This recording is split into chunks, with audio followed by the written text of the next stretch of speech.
On its surface, the Gears of War series might just look like a bunch of chainsaw bayonet wielding soldiers slicing and shooting their way through some generic aliens.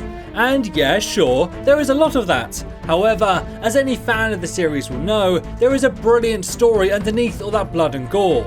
So in preparation for Gears 5, we're going to cram the entire plot into one video.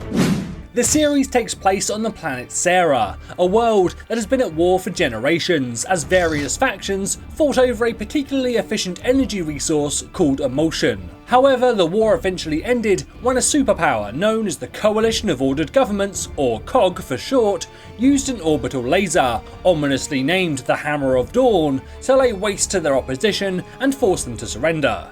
However, their victory was short-lived. Just 6 weeks after the war ended, a horde of never-before-seen creatures called the Locust rose up from deep underground and slaughtered billions of humans. This became known as Emergence Day, and one of these early battles can be seen in the prequel game Gears of War Judgment, where a squad of soldiers kills a Locust general and his troops. However, this was far from enough, and eventually the COG decided to retreat to a single stronghold and then use the Hammer of Dawn again to destroy the rest of their civilization, denying the Locusts from getting their hands on any additional resources. 14 years later, we have the start of the first game, and we meet Marcus Phoenix, a former COG soldier who has spent the past 4 years in prison. Welcome back to the army, soldier. Shit.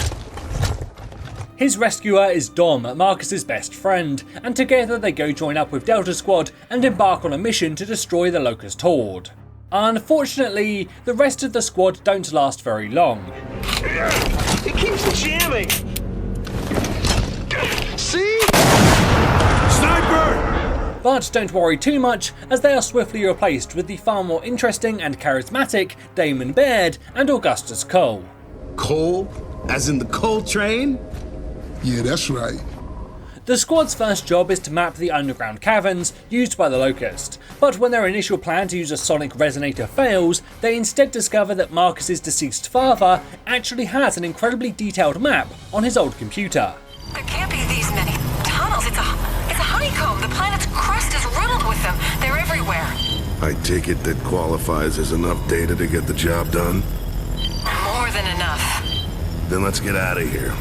Why did his father just happen to conveniently have this one-of-a-kind map that they needed? Well, you're going to have to wait a little bit longer to find out, as we've got a couple more games to get through before that's really revealed. For now though, the team is able to use the map to deploy a bomb that seems to destroy the entire network of caverns. However, the story was far from over. They do not know why we wage this war. Why we cannot stop. Will not stop. Why we will fight and fight and fight until we win or we die. And we are not dead yet. By the beginning of Gears of War 2, the Locust Horde had grown far more powerful, and there were reports coming in that entire human cities are being sunk beneath the surface of Sera. As a result, the COG decides to make a desperate attempt to get the upper hand by launching a full-scale invasion of the Locust tunnel network, and while leading the way, Delta Squad discovers how the Locust have been sinking the cities. It's a giant worm! They're sinking cities with a giant worm! Eventually they are able to kill the worm, before being sent to investigate a nearby abandoned COG outpost, where they encounter some other bizarre creatures called the Sires. Who's he talking about? Don't know. These Sires were once human, but through emulsion exposure during the Pendulum Wars, they had been transformed, and the offspring of these creatures essentially became the forefathers of the Locust. From here, the squad heads towards the Locust stronghold, but on the way, they also find Dom's wife, who had been captured and abused by the Locust, leaving him with little choice but to spare her from any more suffering.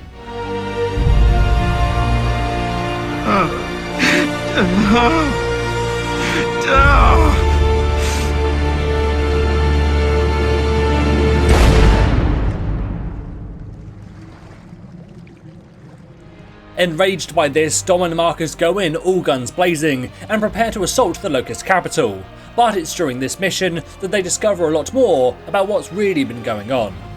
Let me get this shit straight. The regular locusts are fighting the glowing locusts? I thought they were all on the same side. I was wondering why we were doing so well. Well, that explains their desperation in the raids. They're losing their home turf to the Lambent.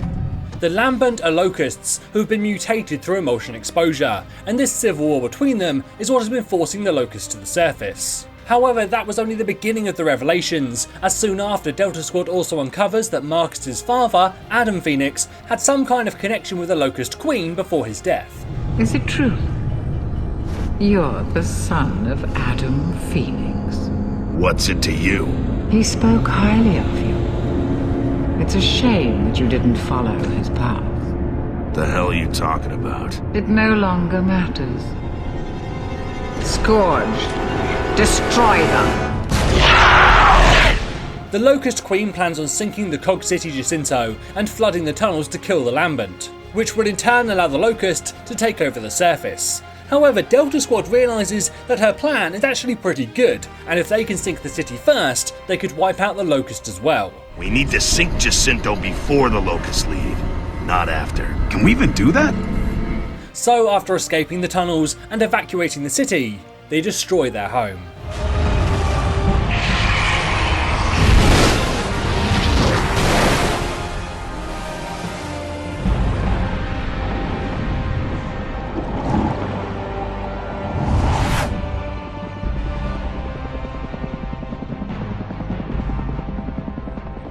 With Jacinto sunk and the tunnels flooded, it seemed like victory had finally been achieved. However, there was one more twist.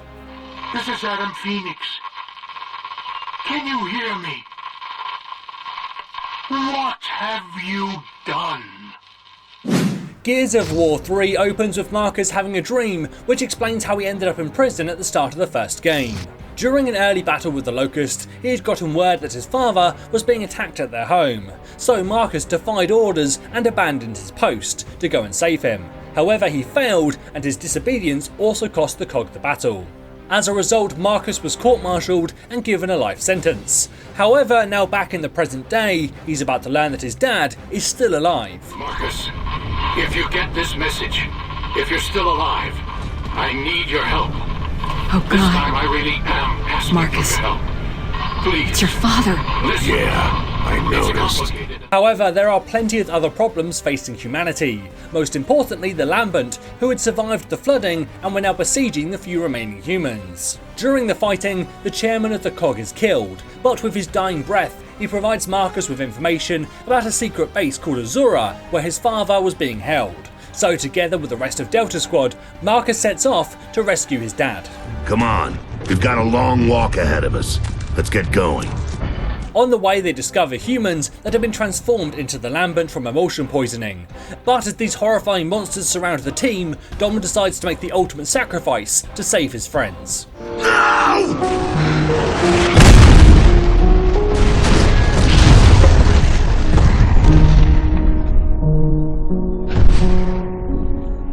Eventually, after many more trials and struggles, they make it to Azura, which is currently under siege by the few remaining Locusts. However, Marcus's father explains that he has a way to stop them and the Lambent, but needs the team's help.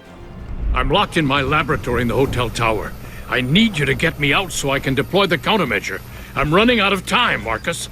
On their way to him, they face the Locust Queen, who reveals that Adam Phoenix had been working for her for 20 years to try and help the Locust destroy the Lambent. However, his current plan will kill both species. I will not let my people die! We have a right to live! A right to this world!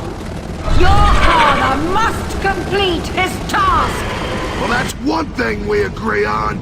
Adam had failed to find a way to stop the Lambent many years ago, and because of that, the Locust had been forced to invade the surface. However, he had now built a device that would kill all living things with Lambent cells, but that included the Locust and himself.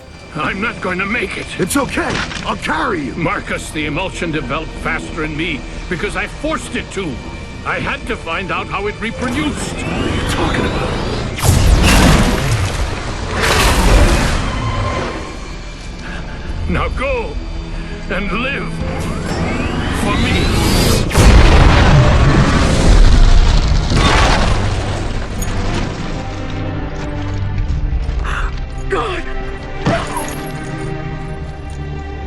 Following this, Marcus finishes off the Queen, and the device wipes the Lambent and Locust forces out. Finally, humanity had won. What's left, Anya? What have we got left now? Tomorrow, Marcus. We finally got a tomorrow. Gears of War 4 jumps 25 years into the future and will be the most relevant to the events of the new game. At this point in time, humanity is slowly rebuilding and repopulating, and the game begins with a mysterious observer watching a broadcast of the COG leader commemorating the end of the Locust War. Like many of you, I was only a child then. It was a dark, terrible time. The observer then switches to another screen, and we are introduced to JD, Del, Kate and Oscar. You shouldn't have come. Save your breath, JD. That one? She's a mother's daughter. She really is. I really am. The team are outsiders, people who live outside of the COG's walled cities, and this group are planning a raid on an uninhabited COG settlement to try and steal a fabricator for their village. However, after making their way past the automated security, they are confronted by First Minister Jin. Look, our village hasn't had power in weeks. We need this fabricator. I don't care about the goddamn fabricator. You're taking my people. What? Don't forget, I know what you were trained to do. Bye? What the hell was she talking about? No clue. But we need to get out of here. Following that bizarre conversation, the team escapes the settlement and returns to their village, but here they are again attacked by Jin's robots before trying to explain themselves to Raina, Kate's mother and the leader of the village. You promised me you could steal that fabricator without provoking Jin. Ma'am, were you listening? This has nothing to do with a fabricator. Then what did you do? Jin accused us of taking her people. Yeah, whatever that means. I told you, both of you, don't make me regret taking you in. Later that evening, JD and Del are trying to install the fabricator when the village is suddenly attacked by strange creatures. Come on.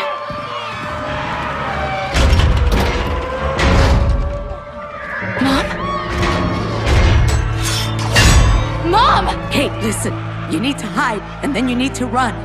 To try and keep them safe, Raina locks the team inside and then fights one of the creatures hand to hand. But eventually, she's incapacitated, along with Oscar, who also tried to help.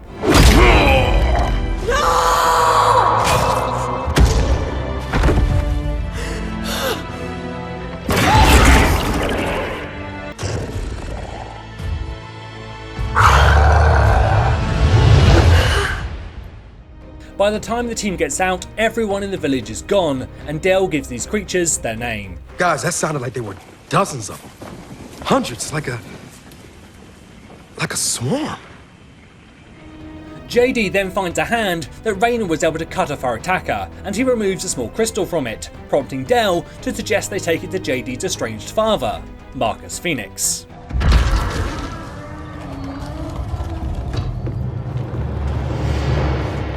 Welcome home, James. Inside his estate, JD and Marcus have a tense reunion, but before we can take a close look at the crystal, Jin's robots arrive again and they have to flee. If you choose to aid these fugitives, I can't protect you. Yeah, that sounds about right.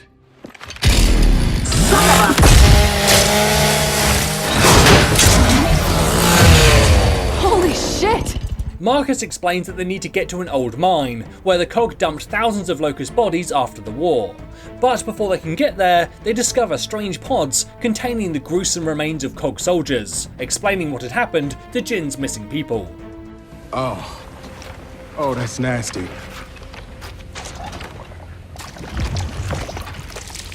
Jin's disappearances. I think we just found them. Shortly after this, Marcus was captured, and the rest of the team encounter new forms of Swarm on their way into the mines to rescue him. In that pod. I was in their network. Network? What network? This whole goddamn hive. It's all connected. All the people they've potted. I could feel them. The locusts never die, James. Yeah, we figured that out. The four of them fight their way back to the surface and eventually decide that they need some backup before they assault the second swarm hive where Kate's mother is being held. But before they can radio for help, they run into the swarm who took her in the first place. You swarm are all connected, right? In your hives? Well then, broadcast this. We're getting my mother back. Then we're burning your goddamn hive to the fucking ground! Eventually they are able to call in help, which comes in the form of two giant mechs, piloted by Baird and Cole. You remember James? Yeah, I remember him being a lot smaller. Everyone's small next to you, Uncle Cole. Uncle Cole? Excuse me, what? Didn't I give you enough toys when you were a kid? Oh, I've seen enough of your toys to last a lifetime, thanks. His toys. Kate, Dell, meet Damon Baird, CEO of DB Industries, whose bots have been trying to kill us for the last 20 hours. Hey, whoa. The whole killer DB thing? Jin did that, not me. Well, they've still got your initials on them. Let me know if any of this sounds familiar. You go AWOL from the COG, about 6 months ago, and somehow no one arrests you. Or even more recently, there you are, stuck in Settlement 5, and just magically, a bot transport cart pulls up and tells you to get in. Oh, seriously, Dad? You had this asshole watching out for me? I think the word you might be looking for is thank you. The team then sets out to find Reyna and fights their way past the swarm's most dangerous creature yet, but upon reaching her, all hope of rescue is lost. If I'm released, I'll die. They've seen to that. Katie, cut me close. Please. Reyna, please. JD. You can't ask her to... Don't. Just let me say goodbye. After leaving the cave, Kate shows off a medallion that was given to her by her mother, stating that it once belonged to her grandmother, who she never knew. However, as she holds it up, we see the sigil of the Locust Horde on the back.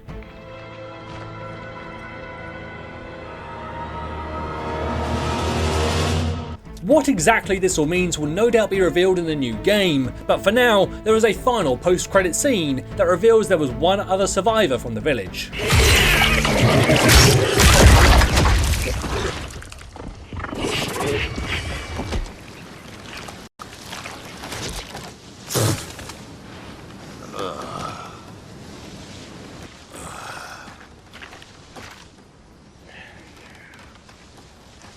So where the hell is everybody? You are now fully up to date and ready for Gears 5, where we will undoubtedly learn more about Kate's family. As always, this is James for Fandom, saying thanks for watching, and enjoy the game.